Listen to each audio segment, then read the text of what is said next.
So that's really good. This morning, I have the great pleasure of launching our new series, our oil and gas tech breakfast club session, which will run from April to June, and we've got some very interesting cutting edge companies lined up. I thought we'd start the series with more of a bigger company than the usual scale up or startup companies that we normally have on this call, and Larry was kind enough to spend an hour with us this morning and agree to doing that. Really to learn about how do you go from 0 to 1 in a material way. Zedi has been a tech startup once upon a time in Calgary and is now part of a bigger conglomerate called Emerson. And that multi-decade journey is what we want to be spending our time on this morning. So welcome. I'm really excited. This session in Intergen is possible through many stakeholders and supporters. First and foremost, our team. We've got Dagan, our product manager, Sandy, our CEO, Emily Hillman, our executive office and community lead, and Tony Ignacio, whom you see lots of emails from, who runs our marketing group. So welcome, everybody. Greg Kwong is one of our partners, and he's running the CBRE office in Calgary. And CBRE are a very prominent real estate leasing, financing, and sales brokerage for commercial real estate. And I'd like to invite Greg to say a few words about CBRE and his role there, and subsequently introduce our guest, Larry Spagnolo. Thanks, Khaled. Just on behalf of my associates at CBRE, we're delighted to sponsor this next set of speakers. Larry really doesn't need an introduction based on the banter, and if anything, I should tone it down because I think his ego is growing too large for the screen. But no, it's we at CBRE we're just honored to be able to sponsor these events. We find them very informative. We like the succinct nature of them. We like the topic. For those of you who don't know CBRE, we're a commercial real estate firm, Fortune 500. I'm in charge of the Canadian Prairies, and startups from basement to boom. We love these type of stories. So we're very honored and pleased to sponsor. And so with that, take it away. I guess Khaled or back to Larry. Over to Larry. Sure. Did you want to introduce Larry, or did you want Larry to introduce himself very quickly? Larry, why don't you most people know you. I can just say that I would suggest that Larry would just succinctly introduce himself, because I will do a disservice if I just read off a script. Thanks very much, everybody. I'm really honored to represent the Zedi Story this morning. I've been involved in the Alberta business community for many years. Prior to Zedi, had a great career at TELUS and prior to that at Sony. I'm here representing I'll call it the heritage of Zedi. I joined Zedi in 2011 as Chief Commercial Officer, and I would say the one thing that Zedi did above anything else was punch above our weight class in terms of building and energizing a team. And so I'm here representing a team of individuals that put their heart and soul in building a company. And I joined at the time when it was time to scale up. So I'm going to talk a little bit about the heritage. I'm going to talk a bit about the transaction, and I think what everybody wants to hear most is the lessons learned in this process. It was a rewarding, hard, fruitful time for all the team members of Zedi, including myself, and hopefully I can keep you interested for the next hour. Also involved in volunteer efforts across Alberta. In addition to my role as the VP and General Manager of the Zedi business unit at Emerson, I'm also Vice Chair of Athabasca University and involved in the the Alberta political scene as well. So I'm definitely a very caring and committed Alberta resident, and really care about the future of this province. And so if there's anything that I can do to help startups and scale ups, I'm here to help. And thank you for giving me this opportunity. Great, thank you, Larry. It was a great introduction. So I always ask the interviewee, what was the pedigree of the company? Like, what was what instigated the creation of the company? Because starting companies is a massive endeavor, and there's always some type of insight that leads to the spark that gets 2-3 people together into a room and say, we gotta get at this. What was that spark, and what was that insight? Sure. Now, keep in mind, I joined the company later on after it was created. So I know there's folks on the call that were there in the very early years that did a lot of the hard work. But Dr. Toko Ito was the founder in 1987 of the company, and it was a friends and family financed. In the early days, it was financed by friends and family, and also a grant from the Alberta government in the Edmonton Research Park. So it is a true Alberta success story, starting from very humble beginnings. And Dr. Toko Ito and his brother-in-law, Mr. Clark, looked at what was happening at the time. This is the mid 80s. Oil and gas and Alberta had seen not its best days. And at the time, this is before the internet, before IIoT, before SaaS, before cloud. He took a very manual, long process in terms of downhole probe production, and he wanted to automate it. He saw where oil and gas production was going in Alberta, and he wanted to get in front of that, which is one of the certainly the learnings that I would say for all startups and scale ups is find an industry that's ripe for change, and certainly take advantage of it. Awesome. So you guys launched something called the Smart Alec in 1991. And this was really a digital edge device sitting at the well site in a very in a very analog world. Tell us how the adoption was received, or how the product was received when Zedi was introducing a very smart device in a world that was still working off paper charts and pen. Sure, great. The Smart Alec is a great success story, and they're still working today. 35 years later, there are still thousands of these devices in the field all over Western Canada, which is a real testament to the engineering of this product. But in talking with the founders of the company and the folks that were there in the early days, it wasn't an easy adoption. This was an industry that was still going through a lot of change, and had just found its footing in the early 90s. There was a lot of mid-sized startup oil and gas companies that were used to doing things a certain way, and here comes along this new technology again, before the internet, before IoT, before cloud, and before all of the AI and the technology that we know today. And they said, you know what? There's a better way to do something. There's a way that you can get your data a lot faster, and you can monitor your production. And they went on the road, starting to talk to customers.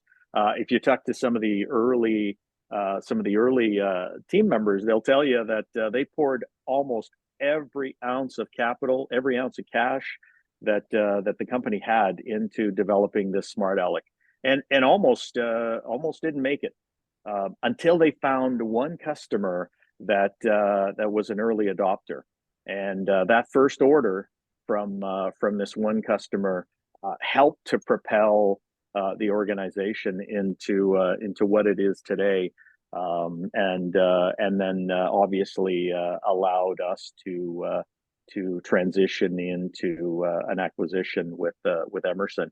So it was tough work, and I remember listening to some of the early team members where they actually took this product. So instead of PowerPoint like we use today, they actually took the product, carried it around, had it in their car, worked the plus 15 hallway, and started walking around with this automation equipment that at the time was groundbreaking. So it was a tough start, and to me, definitely testament to the perseverance of those early team members. Awesome. Well, just quickly, what did the Smart Alec do that maybe your competition wasn't doing and that you thought the producers needed badly? So at the time, getting gas volume statements and production information was a very manual process. So you mentioned charts. It was basically someone getting into their vehicle and driving out to all these sites. I mean, it sounds really foreign today that somebody would do that, drive to every site and gather production information from those sites, and then go back and collect these paper charts. And just as an aside, there's still a lot of paper charts being used all over North America. But at the time, it was a very slow manual process for an industry that was starting to find its speed. They realized, I mean, the small startup, mid-size oil and gas companies, in order for them to compete both with the United States and global companies, needed to get faster in terms of gathering their information, making business decisions. The other advantage of a Smart Alec that wasn't obvious at the beginning, which it allowed the producer to analyze and capture reservoir data a lot more accurately than the way that they had made assumptions before. So again, a very manual process before, but the early adopter actually recognized that the value of his company would go up when he used a Smart Alec, because he could more accurately determine his reservoir and value his company a lot more than it was valued before. So an unforeseen advantage that was a tremendous value to our customers. Awesome. Mike Backus has a question, but before we get to Mike Backus and my business model question, I want to ask about, so there was organic growth at Zedi even in the early days, and then you guys started looking at buying up companies and interesting strategic product lines that would help you guys build an interesting product portfolio. Tell us a little bit about maybe one or two acquisitions you did down in Medicine Hat around the Silverjack, and sort of looking back, was that the right decision at the time? Sure. Mike, good morning. Great to hear that a fellow Edmontonian has joined the call. In terms of the acquisition strategy that we adopted in the early 2010s, when you look at the company at the time, we were predominantly a Canadian company. We were predominantly gas, and we were predominantly just tech.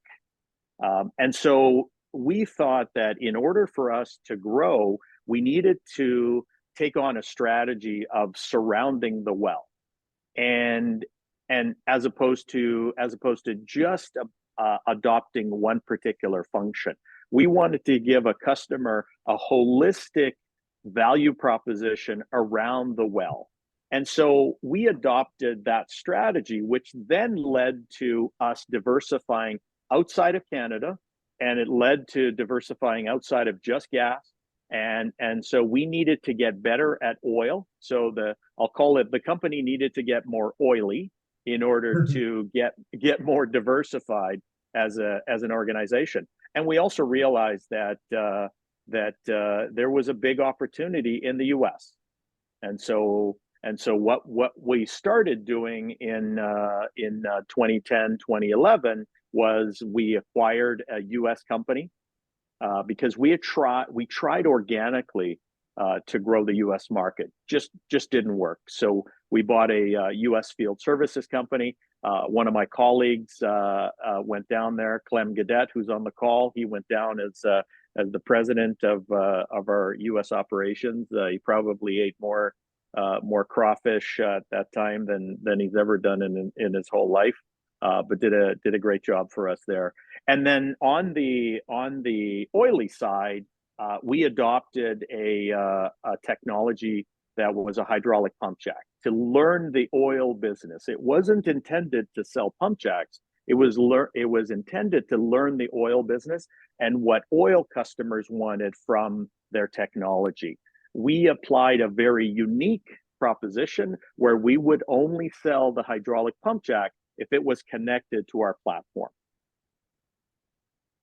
And then we also, at the time, when I joined the company, we had a field service organization in northeastern BC where we would supply contractors to oil and gas producers. And the thought there was if we created adopters from the contractors, they would then create adoption in our end user companies. So what did we learn? I mean, all the learnings are around doing everything faster. I mean, we should have gone into the U.S. a lot sooner. We should have learned about oil a lot sooner, and we should have gone faster and I would say more deliberate around training our contract operators about the Zedi platform. I'll talk later on in the discussion about overall learnings, because managing and having 5 lines of business became very costly for us. There was a lot of capital requirements for those 5 lines of business. Right. Okay, that's great. Mike, did you want to ask your question? It's very relevant to what we just discussed about market share. Yeah, sure. Yeah, Larry, it just prompted me to think about it. I'm working with another company that had a similar kind of experience on momentum after that early adopter. And I'd like you to just maybe comment on how, I think I know how important it was, but can you give the room some sense of how fast that adoption happened and how the company used the case study or credibility of that early adopter to kind of leverage that across the rest of the market? Oh, after the initial orders, we were building hundreds of Smart Alex every week. If I just back up and talk about the actual technology, at the time, the Smart Alex was a device that gathered data from the field, but it would only work with the platform. It was a very intelligent strategy that was applied. So you couldn't just buy a Smart Alex without signing up to the recurring revenue model. So the platform itself was the intelligence, and it was the vehicle that the customer saw, and it was the application that calculated the gas volume statements and made it regulatory compliant. So the intelligence came from the platform. It didn't come from just the device. The device was just a piece of the overall solution. But once we had that early adopter, we leveraged that individual to get other customers and build credibility in the Western Sedimentary Basin. So it was absolutely key to get not just an early adopter, but someone that was willing to be as loud and scream from the hilltops that this is the best thing that they've ever come across. I mean, I can certainly introduce him, but I won't share his name now. But he's been involved in the Calgary oil and gas community for many years. Does that answer your question? Thanks, Mike. Thank you.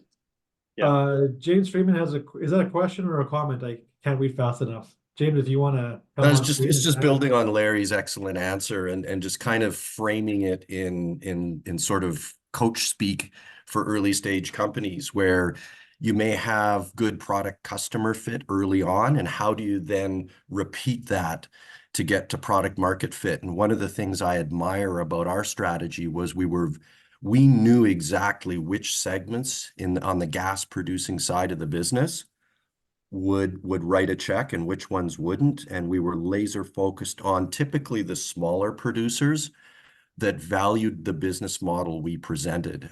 Because we paired hardware with software and we sold it as a pay-as-you-go kind of model, that suited their capital structure and the way they like to spend money. And it proved to be very successful. Thanks, James. And just for the context of people in the show that don't know who you are, most of them do, but what was your role at Zedi? Well, I'll be very brief because this is Larry's show. I joined in 2007 and I was the CTO. Awesome, thank you.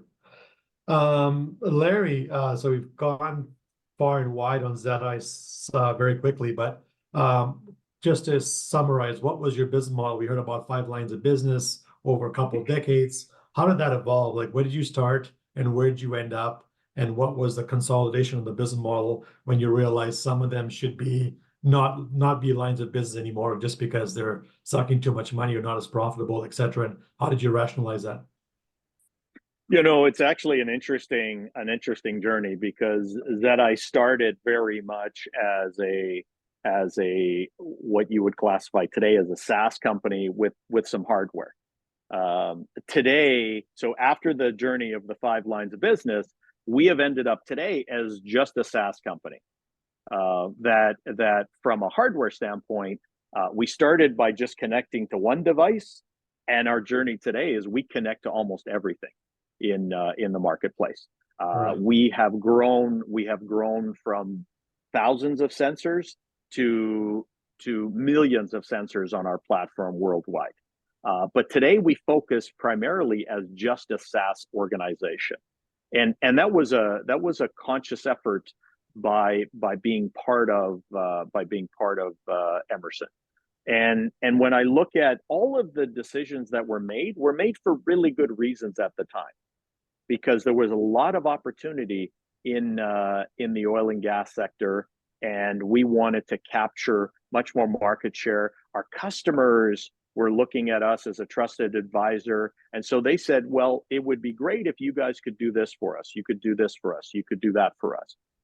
But again, creating 5 lines of business costs a lot of capital, and it was a lot of I'll call it internal horsepower that it took to manage 5 very different lines of business that ended up being valued very differently when it came to an acquisition. So focus and being purposeful is another key learning in the process. Because if you get too diversified, you get too distracted, then you're going to deviate from your core mission, and you're going to spend a lot of time actually just managing yourself as opposed to growing your business. Right. Very salient points. Larry, going back to your international expansion, since we're in the market development discussion, before acquisition, you were in 25 countries. A lot of companies that are sub 5 million in revenue, even 20 million in revenue, really struggle with which country, why, and how do you introduce a new product in a new country? Like it's a pretty daunting task, and you guys were in 25 countries. So maybe walk us through how you rolled out international expansion and built your brand in different countries, in different languages, and different cultures, and different types of basins where people rationalize investments differently based on reservoir production, et cetera. If you're thinking international, I mean, my advice would be don't. Focus on your core, stay close to home, focus on the areas in which you know. And if you are going to go international, definitely go with a partner. Do not try it organically. We tried organically into the US market. We tried organically into the European market. We tried organically into the Latin American market. And we also tried organically into the Asia market. How we got into 25 countries is we partnered with a very large oil and gas services company. And they're the ones that took us to those 25 countries. It was a great model, but it was a white label model. So we are the brains behind a service that they already offered. And we did something that they could not normally do internally as fast and as capable as we could. And so that's how we went into 25 countries. So if you want, if you're a small Canadian company that wants to go international, do not do it alone. Definitely, it's like one of those TV commercials that has the caption underneath: "Don't try this. Don't try this at home. Do it with a partner. Do it with an agent. Do it with someone that has already established locally." Because I think, as we've discovered, even selling across Canada, a Calgary salesman is probably not going to be too successful in Quebec, and vice versa. You're going to hire a Quebec salesperson to sell in Quebec. You're going to have a Quebec base to sell in Quebec, just like you're going to have a Calgary base. If you're a French Canadian company, you're going to have a Calgary base or a Calgary partner to sell in Calgary. Business is still done locally. Business is still all about relationship and trust. And if you want to grow in multiple jurisdictions, absolutely find a partner. Spend your time finding a partner. They've done all the work and research around where to go, how to price things, what customers to talk to, the language elements, and so on. And that's what's made our journey into Emerson so productive, because Emerson has capacity all over the world, and we've started to leverage that global footprint to grow our company across multiple jurisdictions. That's awesome. Great. Nick Robbins from AltaML, they're developing AI and ML technologies, sometimes for oil and gas applications. Nick, did you want to ask your question, maybe provide some context on why you're asking the question you're asking? Yeah, for sure. Can you hear me okay? Yeah, loud and clear. Awesome. Hi, Nick. Nick, how are you? Thanks so much for the time. Excellent. No, great to hear from you. And as a reservoir engineer, or recovering reservoir engineer, on the E&P side, and familiar with Zedi and the story there, really appreciate you taking the time to walk us through the growth story there. On that note, one area where I'm struggling to articulate, and I'm finding within this Canadian E&P ecosystem, is this hesitation on early adoption, where the hard and fast, stringent econometrics aren't as well defined. We're talking to unconventional oil sands, heavy oil, multilateral players, et cetera, and they're typically sitting in these 1.5 to 2 recycle ratio. I need to prove a payout in 12 to 18 months, yada yada. And I think that, like, broader strategic piece around, by signaling in your investor day presentations that you're working on autonomous conformance devices if you're a SEG-D asset, or you're working on autonomous pipelining if you're a midstreamer, working on interactive investor databases through large language models if you're a publicly traded company. By actually having that market signal out there and making sure that your investors can understand that, you can do two things. One, you can articulate that you understand and you're bought into the overall value and the growth that you might bring to your existing investor pool. And two, you might be able to grow that investor pool or shift it to those VCPE firms, or maybe those that are looking for growth or growth at a reasonable price, instead of your status quo investor pool. Assuming that target client and where we're embedding some of these technologies is publicly traded E&P. So with that in mind, yeah, I'd really just love to hear around some of the earlier days of Zedi, and how did you find those evangelists and immobilizers and champions without probably having a more ambiguous ROI associated with the instrumentation and what you were doing at Zedi? That's great. I'll try and answer that really I think complicated, multi-layered question as best I can. And certainly the team at Zedi will attest to the fact that I'm not a technology guy. I just play one on TV. But one of the things that I think I do really well is ask a lot of the really simple questions.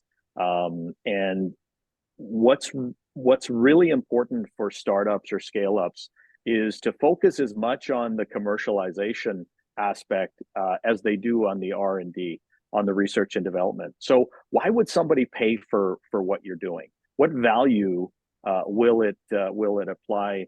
And are you making it easy to understand? So in marketing terms, they call it productization. Have you built a product that a customer can easily digest, and does it work in the language that your market understands? So are you talking to your customer base like they digest information? And I think that's really important, especially when you're dealing with very large organizations. You have to decide, are you going to build a product that an executive would purchase? Are you going to build a product that a CTO is going to purchase? What buyer persona, that's another marketing term, what buyer persona are you going after? Because they're the ones that'll make the decision. And if you're not careful, you'll create a very complicated description for something really simple and really valuable, and possibly miss an opportunity. So I would definitely adopt the principle of outside in thinking. Why would a customer purchase this? How many are they going to purchase? Because lots of customers will buy one thing. So, but they may not buy 1,000 of them. Or your market, if it's SAGD, well, you got 4 customers. So is that enough? Is that enough to feed the family? Or should you look at more of the upstream market and create a product that upstream market understands and can digest? So that would be my advice. My advice to you. Hopefully that makes sense. Thanks for the question, Nick. Thank you. I want to touch on, Larry, on stickiness and churn. And I read somewhere in a press release from a long time ago that I found online that your churn was almost 0. And that's a very interesting stat, because as energy prices fluctuate like they have been over the last 2 decades, we see massive troughs and peaks, especially in the service side, like companies are, either really busy or not busy at all. But you guys were able to maintain 0 churn and keep customers even when oil prices troughed into the 20s and $30 a barrel.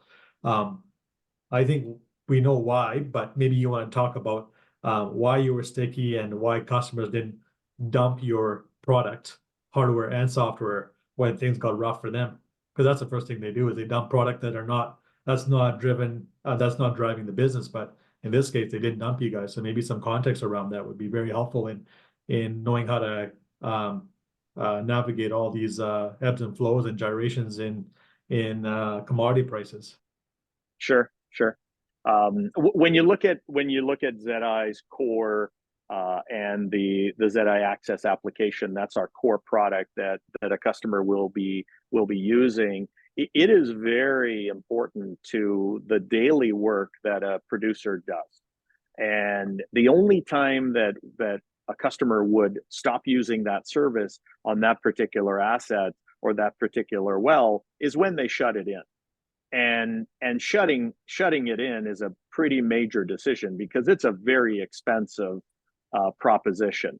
And so what a lot of producers do, even though we are seeing a low production, they will still keep it, I'll quote, alive, because the alternative is a very expensive reclamation cost. And so what we did was we worked with our customers and basically applied a different pricing model, a different commercial model for lower producing wells. So we supported the industry by reducing our prices when the commodity prices were lower.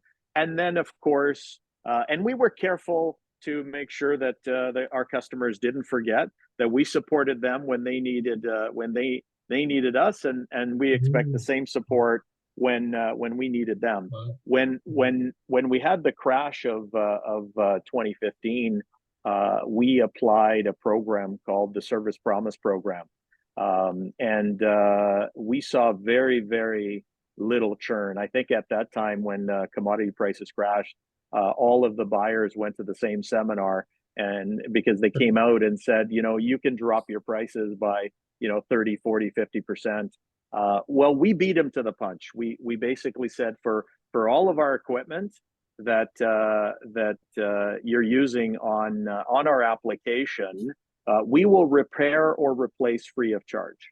So we solve a industry problem with a commercial offering, and we really saw very, very little churn because of that. And so you've got to be very responsive to your market and put yourself in the minds of your customers. And sometimes you've got to take it on the chin in order to protect that relationship, because it's the relationship that counts. After all, it's again, it's not revenue. It's all about these relationships that you build over the years, and they trust you because you step up and you support them when it's hard to do that. That's super interesting. Thanks for that color. I really like that response. So you were Chief Commercial Officer at Zedi and subsequently the president pre-acquisition. What were some of the trying moments you had to sort of walk through as the organization evolved, as market forces acted on Zedi? And what a couple of things, not everything, but some of the most memorable, good or bad or neutral situations you had to deal with. Great question, and you made me reflect on this, because what, most of the time that I had at Zedi was just no short of exhilarating. I mean, it was just so much fun, and we had just a tremendous team, and just loved what I was doing, and was able to make a contribution. But it's the relationships that were built over the years.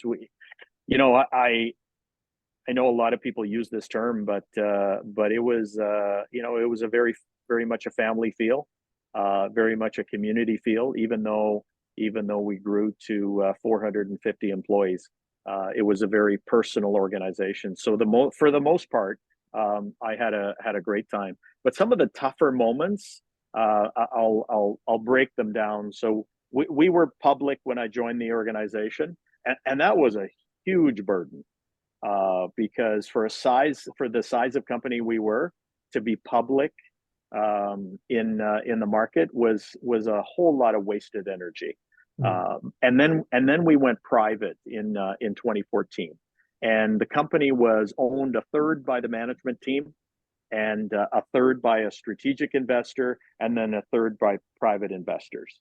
And so at the time, it was a great feeling. We thought, hey, 2014, we're going to the moon. We now have our fate in our hands. And then all of a sudden, 2015 happened. It's that famous hit in the face that Mike Tyson talks about. Right. You have a plan until somebody punches you in the face. Well, that we got punched in the face in 2015 when the telcos changed their technology, and we had to think very quickly and invest a lot in our application to keep our customers. And then, of course, the commodity prices dropped, and that was a very stressful time for the organization. We were looking at layoffs. We were looking at salary rollbacks. The executive team was first. We took salary rollbacks at the time in order to keep the company going. So that was a stressful time. And then we built back up. We built back up to 2017, 2018, and then realized that it was time. It was time for an exit. We did that process on our own as a management team. We did not use outside consultants. We did not use an outside broker. And so we were running the company we were selling the company, and we also had to worry about managing all these 5 lines of business. So that was a really stressful time. What would we have done different? Again, I talked about a little bit earlier. I've got sort of a few categories on the people and culture side. I think one of the things that's worked really well since joining Emerson is all the employees now that were Zedi employees are on a profit share program. If you can afford it, I would have implemented a profit share program at Zedi a lot earlier. On the customer side, I would have really promoted longer term contracts with our customers. Literally, we were fighting for our customers' respect on a daily basis. They could get out of contracts within 90 days, and so you're constantly under pressure. And we did a great job as a result. And I looking back, and I think you hear this from lots of startups and scale ups. Cash is king. I think managing cash through that whole period is absolutely key. And then lastly, when it comes to our space, the SaaS space, the cloud space, being obsessed about security, being obsessed about cybersecurity. I mean, that is something that if you're in the cloud business these days, and if you're not obsessed about security of your customers' data, then you will suffer the perils. So that's something that we've learned over the period of time. Cybersecurity in our space it's like an arms race. It's not if, it's when, and that's another learning that adds a lot of stress. I mean, even today, that's something that I lose sleep over, is making sure that our customers' data is protected from bad actors on the cybersecurity side. Right. That's awesome. Paul Sullivan's one of our Energen business advisors. He had a question about being public, and I think you answered that. Paul, did Larry sufficiently answer your question? Yeah, thanks, Khaled. I think Larry used the term burden as being a small cap public company. And yeah, there's a lot of people out there, I think, lamenting the fact that we don't have more tech stories in the public space. But I'm with him. I think there's a time and place. And I wanted to hear whether or not getting out from under that burden actually helped them accelerate their growth. Absolutely. When you're in the public market, you've got 2 jobs. You've got your job, and then you've got talking about your job, and that takes up a lot of oxygen from an organization. You're constantly worrying about being in a beauty contest when sometimes you don't want to comb your hair all the time and put your makeup on. Spend an hour every morning putting your makeup on. You want to get to work. When you're in the public markets, you're doing all of that every single day, and then of course you've got the show every quarter, and it does take up a lot of organizational capacity and oxygen. Right. Awesome. Larry, switching gears, we've got about 15 minutes left. I just want to talk about the transition from Zedi into the acquisition with Emerson. I guess myself and many others are curious, did you guys find Emerson, or did Emerson find you? And what was that process like, finding each other? Sure. No, that's great.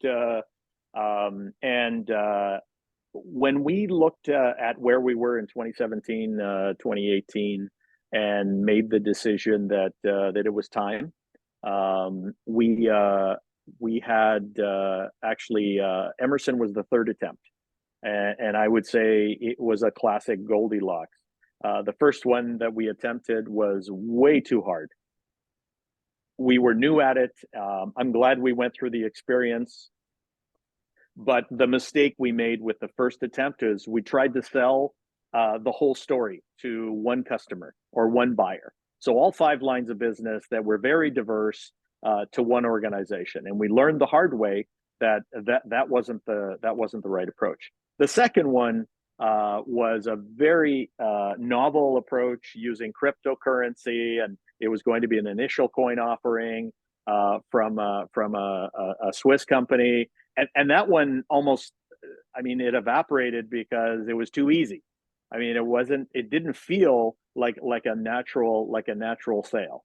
You know, I've been around multi-million-dollar deals my whole life, and you get a feeling for, this is a transaction that's going to happen, or this isn't a transaction that's going to happen. So that second one was way too easy, and it just evaporated quickly. And then Emerson was, it felt right.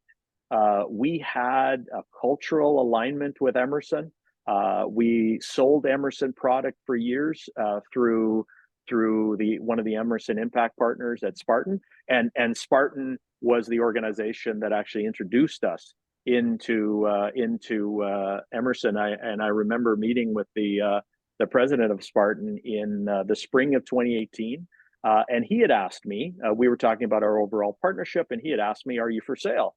And I gave him the answer that every mid-sized company should give him. We're not selling, but we're always for sale. So that got him interested in introducing us to the Emerson organization, and it was a classic Stampede success story. I met with one of the executives in the summer of 2018, and in the summer of 2019, we shook hands, and the deal was transacted almost 12 months later. So it was those two first attempts that made us very focused, and we sold the company in parts. We did not promote the whole organization. We didn't sell all of the 5 lines of business to Emerson. We did start that way, but after 10 minutes in the conversation, we could see that this is not going to go anywhere. And the learning from the first time was pivot. If your buyer is not buying, then package it so that it makes sense to them. And so they acquired the SaaS technology platform, the cloud-based business, and the automation business. We've since got out of the automation business and distributed that to other parts of Emerson. And so now today we are purely a SaaS business. Oh, great. Interesting. And the other thing that Emerson has really helped us do, if you're going to be one particular line of business, then you do need to diversify. You need to so we're now diversified globally.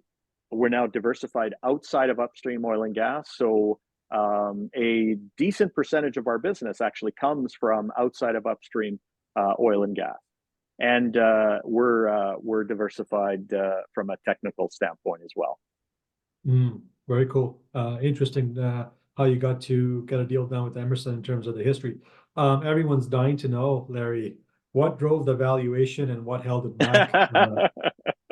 What were the levers, and what did they see in your business? And they said, well, we're going to take 10 million off just because of that. I'll share what I can, but because going back to having 2 failed attempts, we were very deliberate, and we didn't want to waste any time. So almost in my first conversation with Emerson, and again, this is a lesson for mid-size organizations. You need to be making money because organizations like Emerson do not want to be EBITDA dilutive unless you have the technology of all technology that they'll invest in and take a loss on. But when you get into big companies, everybody has to pay their way. So it doesn't matter how big your business unit is or how small your business unit is, they all have to make money. And so the first things first, I mean, we had to make sure that our income statement was healthy, that we were showing a healthy EBITDA. And I'll say that it was double digits in terms of EBITDA, and we were very specific that we wanted a double-digit multiple on that double-digit EBITDA. And we did end up getting it, but we made it clear at the very beginning, if you're not in that snack bracket, let's have some more drinks at Stampede and let's move on. Right. And again, I probably wouldn't have been as courageous if we hadn't gone through the other experiences and learned along the way. Right. So sometimes failure is a benefit, as Right. long as it's not catastrophic. Yeah. There's a lot of learnings in not being successful at everything that you try. As Mhm. long as you look back and say, why didn't it work? And what are we going to do different the next time? Right. Awesome. How did you come up with that double-digit EBITDA multiple? Was that something that was trending in the market as a comparable? It was. or- That's Yeah. right. It was trending in the market. We saw some other acquisitions. We did some of our homework, and we knew that on a SaaS-based recurring business model, the market was paying double digit on EBITDA. But the key is you got to make money. You've got to, unless you find a buyer where your product is so strategic that with the right capital and the right investment, they can take it and make money. But otherwise, if you're a going concern and you're not able to make money, you who is the management team that has their personal investment tied up in this business, and all you do is live and breathe and sleep and eat your company, and if you can't make money, if you're not successful at it, most larger buyers are going to pass, because if you can't make it work, or if you can at least show that we've been successful to this point, we need more of what the buyer has to be even more successful, then they won't be interested. Yeah, very good. Just quickly before we wrap up here, Larry, Emerson has a corporate VC arm that you and I talked about. Do you want to give us a little 1 minute sort of executive summary on what stage they're looking for, what size of checks they write, what types of Sure. companies are they looking to invest in and or buy? Yeah, so Emerson now today, there's interest in I would say both bookends. If we bring forward an acquisition that is in the $50 to $100 million range, then there's some interest at Emerson, because it'll move the needle from an Emerson perspective. So mid-size to very large is one bookend. The other bookend is we have a $150 million venture capital group that invests in early stage technology that we believe will enhance some of our current product portfolios, like Delta V, like Zedi, like the industrial software products that exist. And so there's a good opportunity for us to present those companies. And now that we're, I'll call it part of the club, we've been successful at Emerson. I like to say that we're worth more today than when they paid or when they bought us. We're a very good success story inside the Emerson organization. We're now able to look at accessing that venture capital fund. We also are looking to partner with organizations that can also help accelerate our current roadmap in Zedi. And so we can also look at buying services. We can also look at partnering with other Alberta-based companies. So certainly would entertain discussions with Alberta-based companies. Great. And so if there's anybody in the call that wants to follow up on that with Larry, please reach out to me or Intergen, and we'll get you connected to Larry. Before we end the call, are there any more questions? I just want to do a quick wrap up on Intergen, but before I do that, are there any more questions? No? I can't see your hand. If your hand's up, maybe just come through the audio and let me know. Maybe not. Okay, well, I just want to take this opportunity to recognize many of the advisors that we have on our call.